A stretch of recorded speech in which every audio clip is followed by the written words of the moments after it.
প্রথম দিকে বিএনপি সরকার যখন ক্ষমতায় আসে ১ মাস আগে, মনে করা হচ্ছিল যে তারা বোধহয় আর কোনো অ্যাকশনে যাবে না।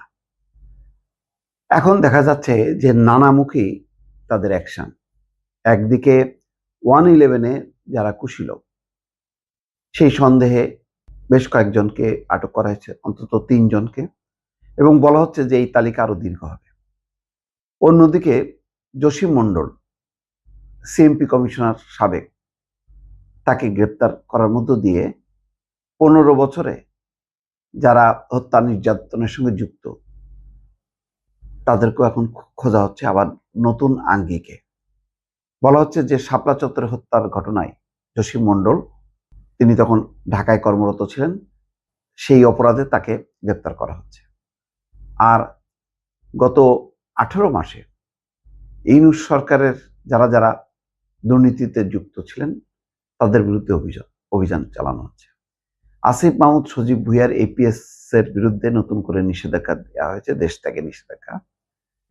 এবং এখানে আসিফ মাহমুদ সজীব ভুঁইয়ার এপিএস, সে আবার প্রতিক্রিয়াও দিয়েছে যে টার্গেট সে নাকি আসিফ মাহমুদ সজীব ভুঁইয়া, যেহেতু হঠাৎ করেই ৫টা সিটি কর্পোরেশনের মেয়র প্রার্থী ঘোষণা করা হয়েছে দক্ষিণ সিটিতে আসিফ মাহমুদ সজীব ভুঁইয়া।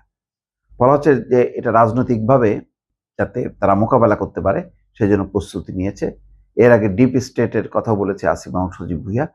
একটা ক্যামোফ্লেক্স তৈরি করা হচ্ছে, উদ্দেশ্য হচ্ছে দুর্নীতির অপরাধ থেকে নিজেকে আড়াল করা।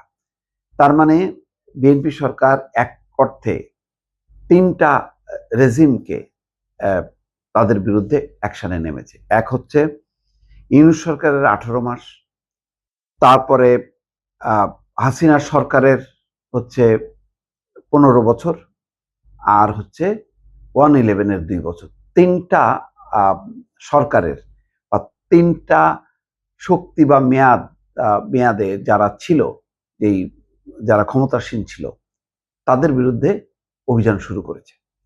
এবং এটা যে অনেক বড় বিস্তৃত আকার ধারণ করবে এটা মানে বলার অপেক্ষা রাখে না। কারণ আপনি একটাকে ছাড় দেবেন আর একটাকে মানে ছাড় দেবেন না, সেটা হবে না। যখন অভিযান শুরু হয়েছে, দেখেন প্রথমে জেনারেল মাসুদ উদ্দিন চৌধুরী, তারপর পরই শেখ মামুন খালেদকে, তারপর আফজল, সর্বশেষ যাকে গ্রেপ্তার করা হলো কর্নেল, তিনিও ছিলেন ডিজিএফআইতে।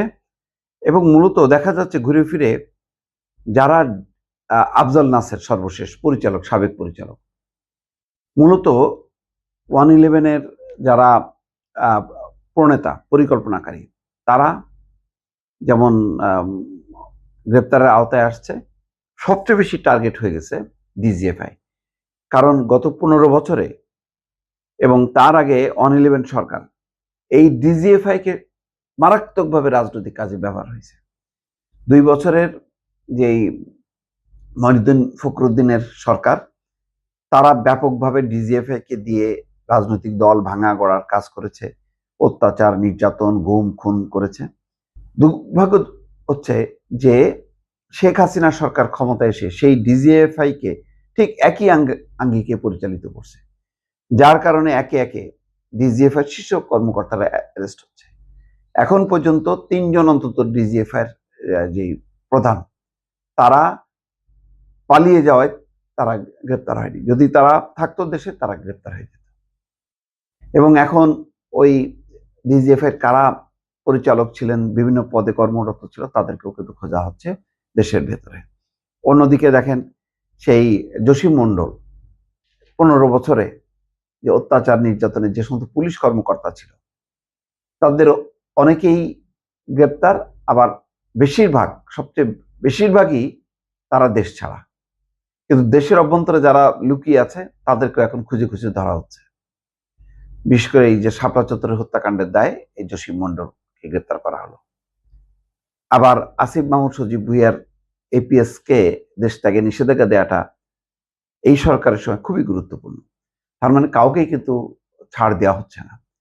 এইসব অভিযানটা কিভাবে পরিচালিত হবে তার পরিকল্পনা নিশ্চয়ই আছে, কিন্তু সরকার কিন্তু খোলাসা করছে না। ঠিক এই অভিযানগুলোর বিস্তৃতি কতটুকু হবে, কিভাবে শেষ করবে, এই জিনিসটা নিয়ে কিন্তু এখন রাজনৈতিক মহলে তোলপাড় খাচ্ছে এবং অনেকেই একটা অস্বস্তিকর অবস্থার মধ্যে আছে। তবে এই অভিযান যত বিস্তৃত হবে, গ্রেপ্তার হবে, সরকারের অবস্থানটা তত দৃঢ় হবে বলে অনেকে মনে করছে। কারণ এর আগে 18 মাসের ইউনূস সরকার এটা এলোমেলো করে ফেলছে। গণহারে গ্রেপ্তার করছে, কোনো মামলা নেই, মোকদ্দমা নেই এবং সেই মামলার মেরিটগুলিও নষ্ট করে ফেলছে। কিন্তু তারেক রহমানের সরকার কিন্তু খুব বেছে বেছে ধীরে ধীরে এগোচ্ছে, কিন্তু ছাড় দিচ্ছে না। পার্থক্যটা হচ্ছে এখানেই।